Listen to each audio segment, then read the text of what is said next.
Hello, theorists. I am the first member of the Conspiracy Society, and I'm going to be talking about the Airship of 1897. Alright, so I know that there have been multiple phantom airships in the past that have not been recorded by society, but have been documented by theorists like you and me. But I'll be focusing about the Airship of 1897, because I believe that is probably one of the most important ones, and I'm just going to skip to the chase. In 1897, the world was poised confidently on the brink of the 20th century. In 1893, Carlsbad and Henry Ford had built their first four-wheeled automobile. Excuse me. In 1895, Augustus and Louis Lumiere had invented the cinematograph. Guglielmo Marconi had invented radiotelegraphy, and Tsiolkovsky had formulated the principle of rocket reaction propulsion.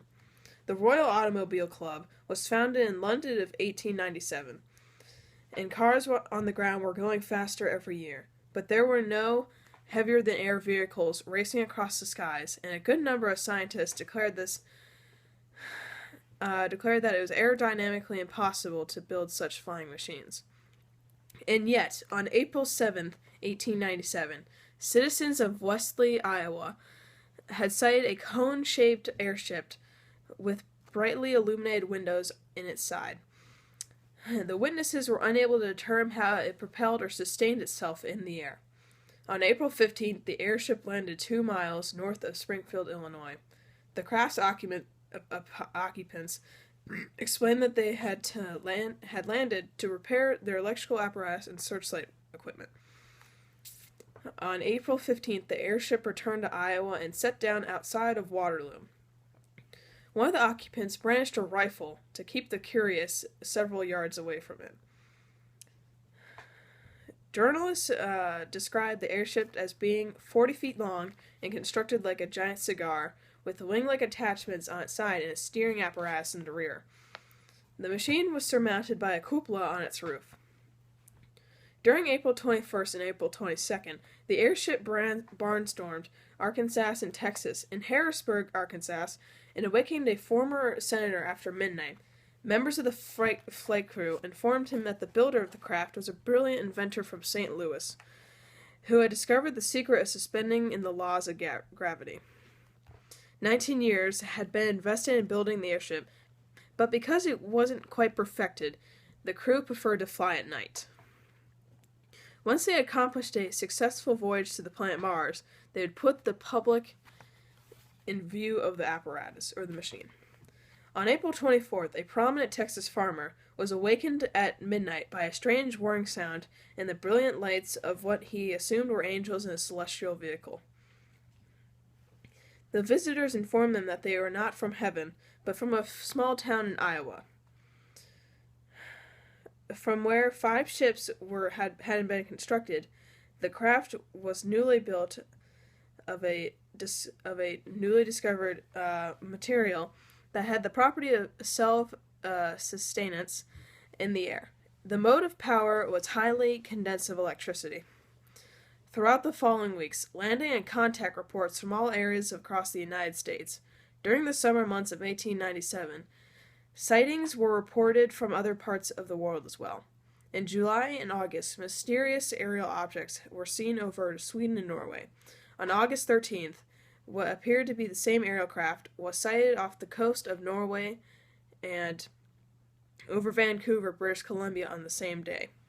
In 1898, Count von Zeppelin announced his achievement of a durable, but the early models had a restricted flying range, and great difficulties were encountered in the making successful flights from Germany to England. In 1903, Orville and Wilbur Wright accomplished the first flight with a heavier-than-air vehicle with a craft that managed to stay aloft for 12 seconds and travel 120 feet. But in 1897, no agency had constructed an aerial vehicle that can travel the globe with the speed and ease of the airships piloted by the mysterious inventors from Iowa or St. Louis. Because of this fact, many researchers believe that the builders of 1897 airship belonged to a secret society. Perhaps one had been in touch with extraterrestrial intelligences or their records and artifacts for thousands of years. Numerous European occult groups have been molded around the belief that a secret society centuries ago achieved a high level of scientific knowledge and had carefully guarded this dangerous information. Had guarded this dangerous learning from the rest of humanity ever since. A common theme that certain men of genius in ancient Egypt and Persia were given access to the records of advanced technologies of the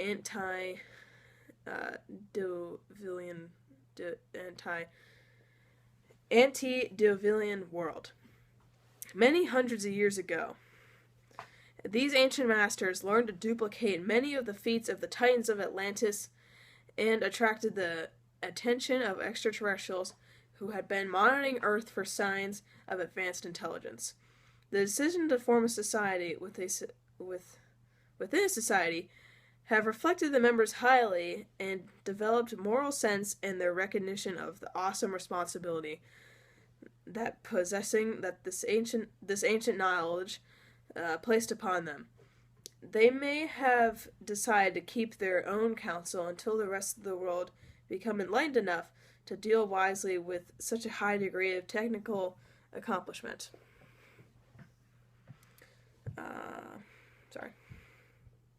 Yet now, and then the secret society may conclude that this time it's preposterous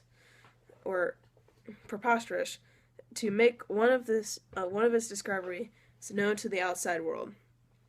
Such intervention in the affairs of the great mass of humanity is usually accomplished by carefully feeding the certain fragments of the research to the outside scientists, whose work and attitude had been adjudged particularly deserving.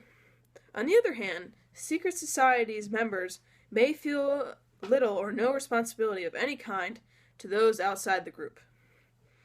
They may be merely biding their time until they turn most of humanity into their slaves for hundreds of years.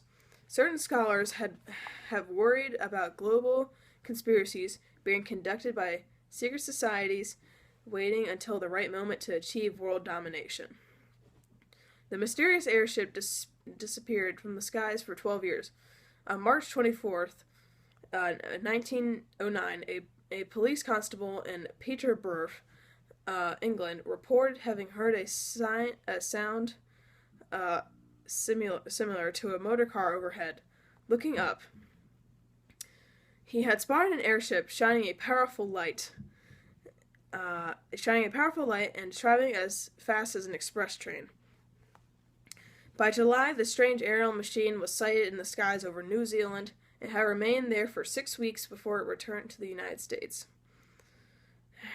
There was one reported overflight in the New England area in August. Then the airship disappeared until the night of December 12th, when residents of Long Island heard a buzzing sound resembling the rattle of a hum and high-speed motor coming from the starlit skies above them.